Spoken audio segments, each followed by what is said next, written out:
started with one cheap motorcycle in Asia. Now it's everywhere, undercutting Harley, stealing buyers, and gutting the entire middleweight market. This is not a phase, it's a pivot point. Watch till the end to see how this gets personal. This bike was never supposed to be built. In a world dominated by legacy brands and six-figure research and development budgets, the idea of a rugged, fuel-injected adventure motorcycle built in China and priced under $2,500 sounded like a joke. Not to the engineers at Zongshen. To them, it was a blueprint for disruption. While Western manufacturers obsessed over torque curves and tribal branding, Zongshen's industrial planners studied geography. They mapped potholes in Peru, border crossings in Pakistan, and jungle trails in the Philippines. The RX-3 wasn't born in a design lab, it was forged in the terrain of the global south. The mission was clear. Build a motorcycle for people who actually needed one. Not a toy, not a statement, an affordable, reliable machine that could carry tools, groceries, or a full tank of dreams across a country without a single service center. What emerged was a 299 cubic centimeter, liquid-cooled, single-cylinder adventure bike with fuel injection, hard panniers, and enough range to leave the gas station and the big brands far behind. Zongshen's engineers didn't chase Harley's chrome or BMW's prestige, they chased resilience. By the time Western riders even heard about the RX-3, it had already crossed deserts and mountains most showroom bikes wouldn't survive. The bike wasn't built for headlines, it was built for survival. And somehow, in building it for someone else, Zongshen accidentally built it for everyone. But what Harley didn't understand was that this wasn't just a Chinese bike, it was a global one. And when word got out, the fallout would be impossible to ignore. We've done the research for you. Now hit that like button, leave a comment, and make sure to subscribe so you don't miss any of our deep dives into the motorcycle world. Harley built a lifestyle. Zongshen built a tool. For over a century, Harley-Davidson has sold more than motorcycles. It sold an identity. Black leather, open roads, rebellion wrapped in chrome. It was a lifestyle people bought into even before they twisted the throttle.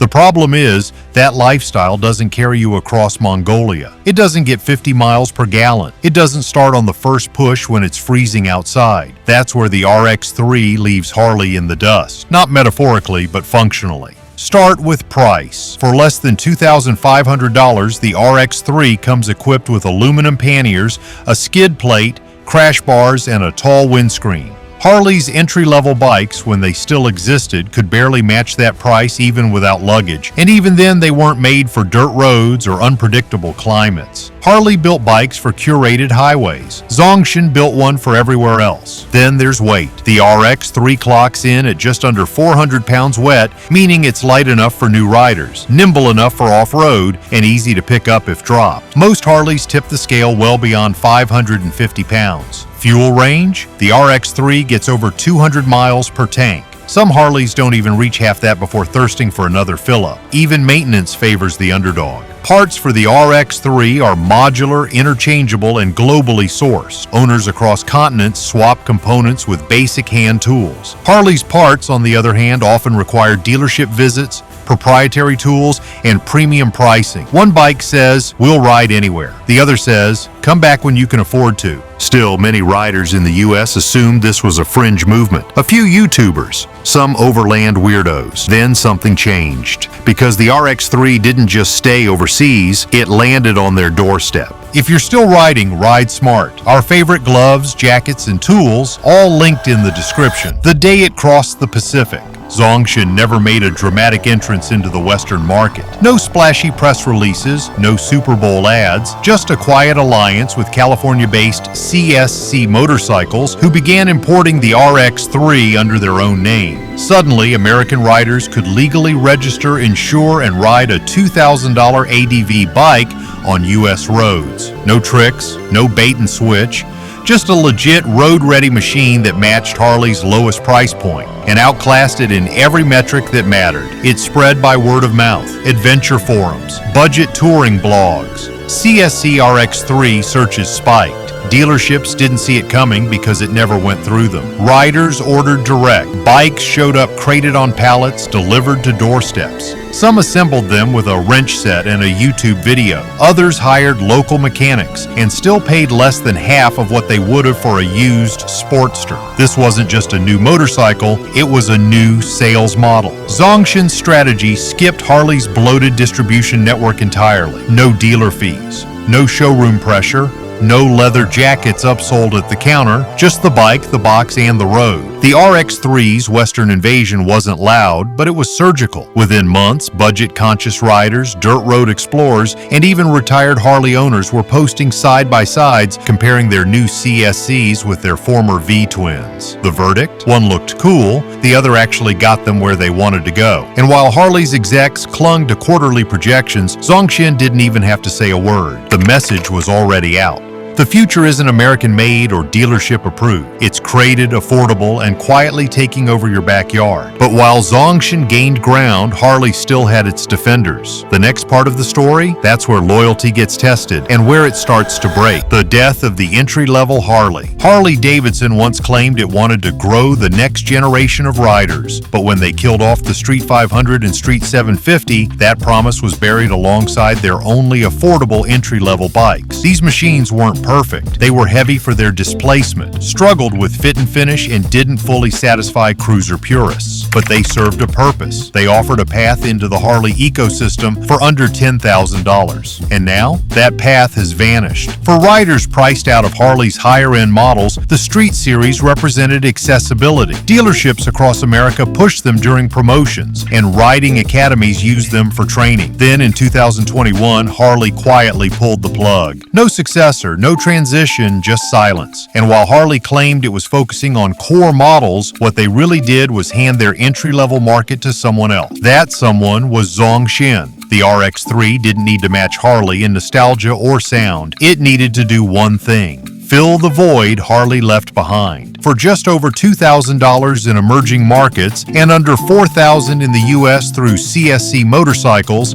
the RX-3 offered an upright riding position, fuel injection, luggage, protection, and real dual sport capability. While Harley was telling new riders they had to spend $15,000 to get in the door, Zongshen was already handing them the keys. And here's the twist no one in Milwaukee saw coming. Many of those riders didn't come back, because when a bike actually works for your commute, your weekend trip, your off-road adventure, and costs less than a used iPhone, it stops being a stepping stone. It becomes the destination. But this wasn't just a product gap, it was the bond between rider and machine. And that break was more personal than anyone expected. The riders who switched sides. For some, it started as a joke. Look at that Chinese thing trying to be a real motorcycle. Then they rode it. The RX-3 wasn't just surprising, it was humbling. More than a few Harley lifers found themselves questioning everything they thought they knew about what makes a bike great. Paul from Arizona had ridden Harleys for over 25 years. His garage had held a Dyna, a Street Glide, and even a Softail Deluxe. Then, after a frustrating trip filled with overheating issues, expensive parts, and a 2-week wait for service, he did something unthinkable. He bought a Zongshen RX-3. I figured it'd be a toy, something disposable, he said, but the damn thing just worked. It made me rethink what freedom on a bike really means. Stories like Paul's aren't outliers anymore. Riders from every coast, from backroad adventurers to city commuters, are finding that the RX-3 gives them more bang for their buck and fewer headaches. The cult of Harley loyalty, once unshakable, is now riddled with quiet exits. Even rider forums, once dominated by brand tribalism, have shifted. You now see discussions where Zongshen owners share road trip routes, off-road mods, and maintenance hacks with the same energy that Harley groups once reserved for chrome upgrades and exhaust notes. This isn't just defection, it's evolution. These riders didn't just leave Harley, they outgrew it. And the harshest blow of all? They're not mourning the loss. They're wondering why it took them so long to let go. Even the culture is cracking. For decades, Harley didn't just sell motorcycles, it sold mythology, the outlaw, the freedom rider, the American rebel. But somewhere between the Instagram filters and the rising price tags, that mythology began to fracture. Today's young riders don't want to be symbols of rebellion. They want utility, efficiency, flexibility. For many, riding a motorcycle isn't about escape, it's about independence from debt, fuel costs, and conformity. And in that reality, Zongshen fits better than Harley ever could. The RX-3 speaks to a new kind of freedom, quiet, utilitarian, and borderless. It's not about roaring through Main Street, it's about disappearing down a dirt road with a tank full of cheap gas and a pannier full of tools. That's not rebellion through image, that's freedom through function. Gen Z riders don't need to be initiated into a brotherhood. They need a reliable vehicle that won't destroy their credit score. Millennials balancing rent, inflation, and family commitments don't care how loud the exhaust is, they care whether the bike will start every morning without a fight. Harley has tried to appeal to this group. The Pan America was supposed to be their answer, but at $17,000 it missed the mark by a country mile. Zongshen didn't need a campaign or a hashtag. It needed one thing: to work. And it does, over and over again. But if Harley thought this cultural erosion was temporary, they were wrong.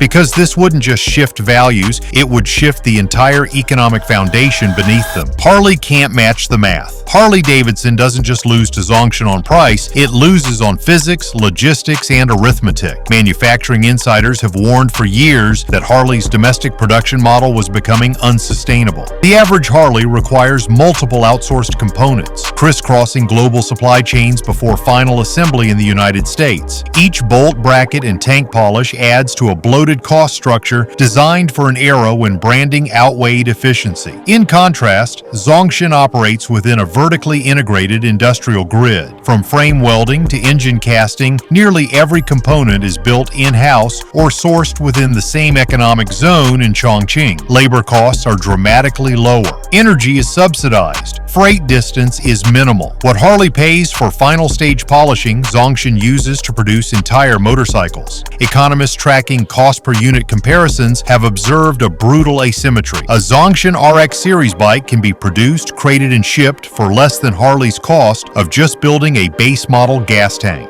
That's not an exaggeration, it's a market correction happening in real time. The real humiliation lies not in price, but in principle. Harley was once seen as the gold standard of American industrial confidence. Now, it's a cautionary tale of cost inflation that can't be engineered away. But even as Harley struggles to justify its production costs in an increasingly globalized world, Zongshen is already rewriting the rules of the next frontier. And this time, it's not gas that Harley should be worried about. The $2,000 bike that goes electric. Harley's Livewire was supposed to be the future. Sleek, electric, high-tech. It launched with fanfare and a starting price of over $22,000. The problem? Most urban commuters couldn't afford it, didn't want it, or didn't need a bike that treated speed and silence as luxury features. Meanwhile, Zongshen went the other direction. Quietly, methodically, they began rolling out ultra-affordable electric motorcycles and scooters across Southeast Asia, Latin America, and now North America via partners like CSC. Some models retail for just under $2,000, putting them within reach of first-time riders, students, and budget commuters. While Harley focused on prestige and performance,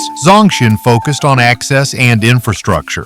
Riders who previously relied on public transport or used cars suddenly found an alternative: lightweight, efficient, zero-maintenance electric motorcycles that could charge at home. In dense cities, they outmaneuver traffic, cost almost nothing to operate, and are street legal in most urban zones. Analysts who once mocked Chinese EVs as disposable are now revising their projections. Zongshen isn't just making electric vehicles, they're democratizing them. And that's what makes this so devastating for Harley. The company that should have owned the next phase of mobility instead priced itself out of relevance. While the Livewire languishes in showrooms or becomes a status symbol for tech elitists, Zongshen's EV fleet is already moving units and winning hearts. But while Harley's electric gamble sputters, working-class riders are quietly making their own choices. And those choices are speaking louder than campaign speeches. Because underneath all the patriotism, one uncomfortable truth has already taken hold. The middle-class motorcycle is gone. Harley-Davidson was once a blue-collar badge of pride. Factory workers, long-haul drivers, firefighters, it was their dream machine. But over the past 2 decades, as prices climbed and real wages stagnated, that dream became a luxury. A basic Harley today can cost over $15,000 before taxes, fees, or dealer markups. Financing terms stretch longer than car loans.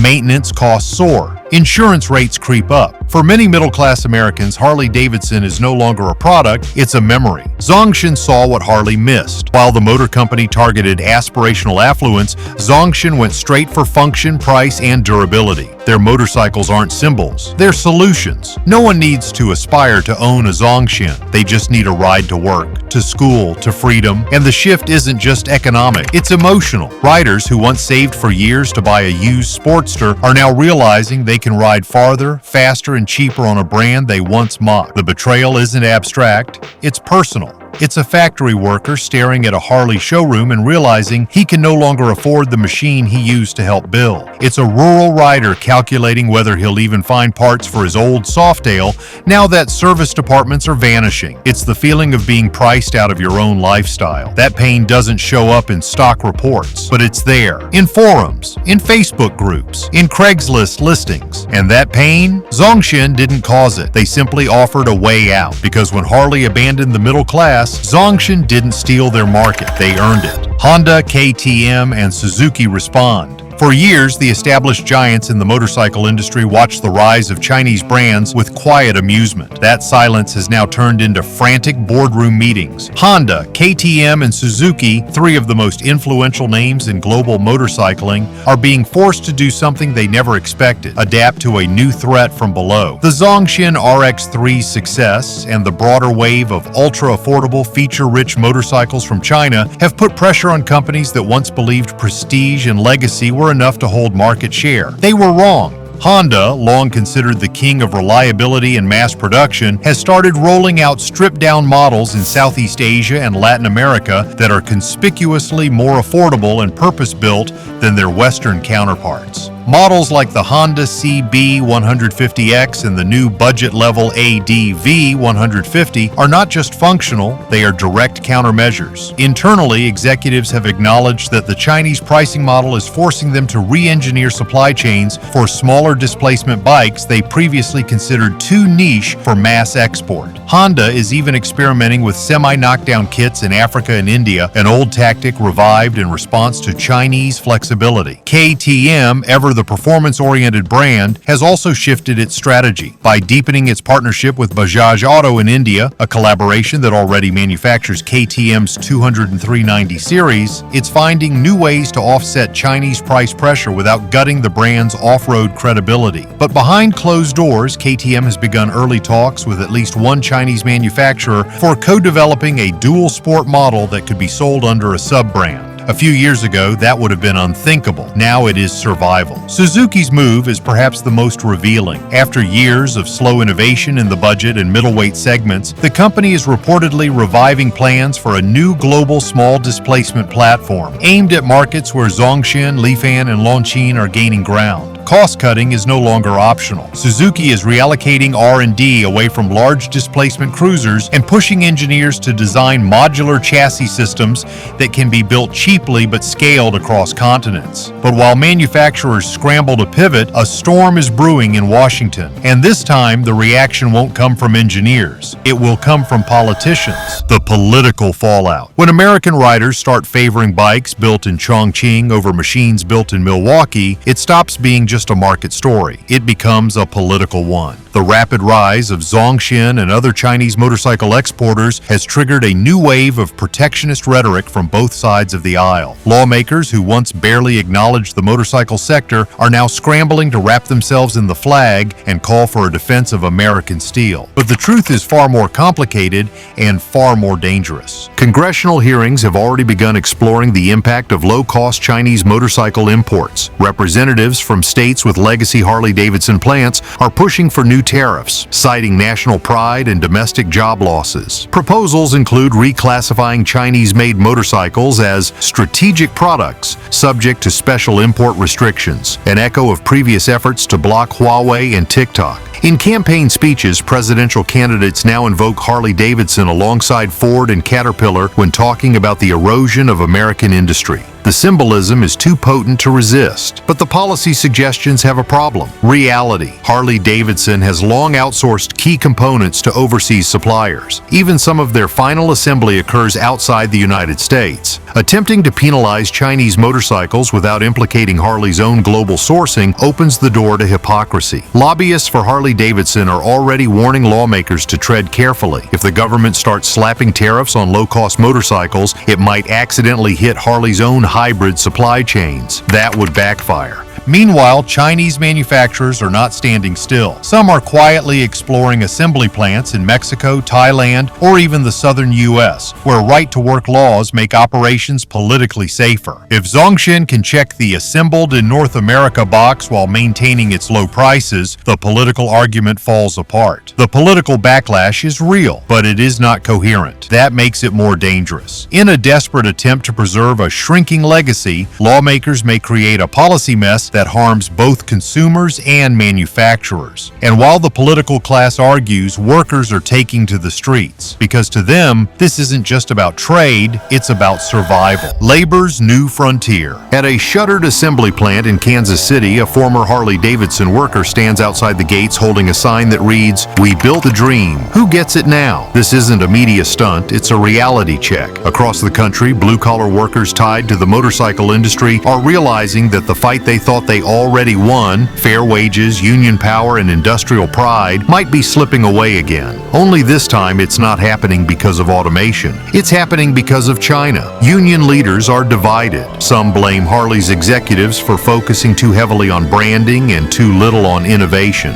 Others blame free trade policies and decades of offshoring. Still others don't know where to point the finger, because even among their own members, some are starting to buy Chinese bikes themselves. When a Zongshen RX-3 costs less than a third of what a used Sportster runs for, ideology tends to lose to practicality. Internal memos from United Steelworkers and the International Association of Machinists reveal a creeping fear that the next generation of riders and workers may not see the fight for domestic manufacturing as theirs to fight. Younger laborers are more price-sensitive, more globalized, and less inclined to see brand loyalty as a moral obligation. For the first time in decades, unions are losing not just contracts, but hearts and minds. Harley-Davidson's recent closure of plants in Missouri and Wisconsin only accelerated the fracture. While executives cited declining demand and restructuring, labor organizers saw the writing on the wall. If the company that once symbolized American freedom is now quietly retreating, what are they really fighting for? And yet,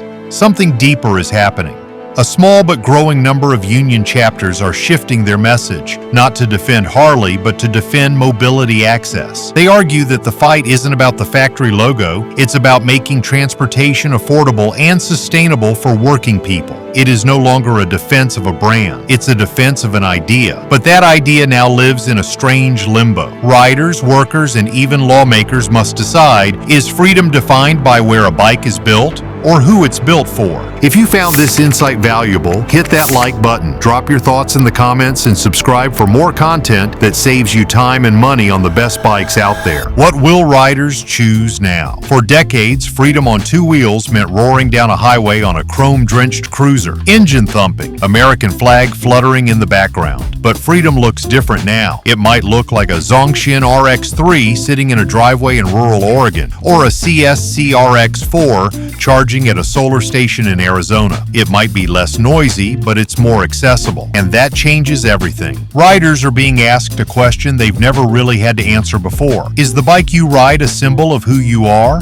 or a tool to go where you want? For older generations, Harley-Davidson meant identity. You didn't just ride one, you became one. But younger riders strapped with student debt, priced out of housing, and raised during economic volatility are rejecting that logic. They want practicality. They want value. They want adventure that doesn't cost a down payment on a house. The RX-3 doesn't pretend to be a legend. It just works. It has luggage, crash bars, fuel range, reliability, and off-road capability, all for a fraction of the cost of Harley's lowest-end model. It doesn't ask for reverence, it asks for usage. And that is exactly what makes it so dangerous to Harley and every brand built on image rather than purpose. But image still matters. There is a visceral power to legacy. Some riders will always feel that a Harley isn't a product, it's a declaration. And for them, no price advantage will be enough to trade that feeling away. The question is whether those riders will be enough to sustain the brand when the next generation chooses something different. Because this is no longer a product war, it's an identity shift. And at the center of it stands a $2,000 Chinese motorcycle, quietly rewriting what it means to be free. Alright, now that we've explored the shifting landscape, it's time for you to take action. The RX-3 is just the beginning of a new era in motorcycling, but if you're ready for something even more revolutionary, don't miss our video on hidden gem motorcycles that are stupidly underrated. You'll want to know what's next before everyone else does.